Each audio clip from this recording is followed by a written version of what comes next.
sentence. In the case, she must also pay a $30,000 fine, complete 250 hours of community service, and let's sit down, people. All right, now. And 1 year probation. Here to talk about it is attorney Jason Rowe, author and journalist Rashonda Tate, and comedian Blaine the Comic. So, 2 weeks in jail.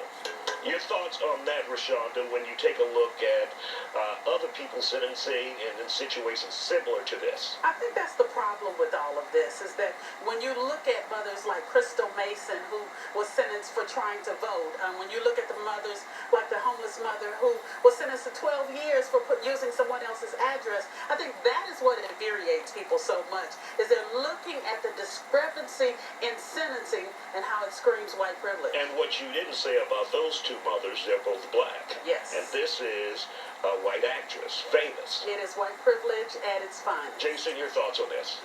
Well, it wasn't just the 2 weeks jail time. And some people were even saying that was a lot considering the circumstances. I disagree with those people.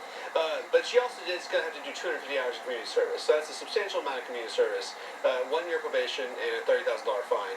That said, you know, it doesn't have to be just racial privilege, although that can be there as well. But a lot of people are saying this is celebrity privilege, class privilege. But people don't realize if you're saying those things and it's not racial privilege, you can have all three and still be, still be privileged. It can still be white privilege and also celebrity privilege. So we obviously have a problem here. I think it's going to be interesting to see what Lori Loughlin is being sentenced with. I think you could end up seeing her with a much bigger fine and much bigger hit, considering she's shown no remorse whatsoever.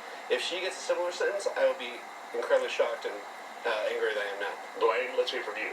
Actually, Judge Mathis, I was on Instagram today, and actually Judge Mathis commented on it and said that a young lady by the name of Tisha McDonald, he called it stealing education, is what he called it. This lady actually used her babysitter's address to send her daughter to a pre-K school and got 5 years. So it's the same, what's the discrepancy, you know what I mean? I guess it's just, like you say, celebrity and money at the end of the day.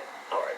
Next up, let's go back to the other list. A 20-year-old woman is found not guilty of killing her newborn in Ohio and gets 3 years probation for burying the infant's corpse. So what do you all think about that? Again, this is one of those cases where she cried, she brought out the tears, and they felt sorry for her. The bottom line, the jury said that this was a woman who gave birth. She said the baby was stillborn, but prosecutors alleged that she never wanted to be a mother. She didn't want to be a single mother. She was 18 years old, and the jury believed her. They bought her story.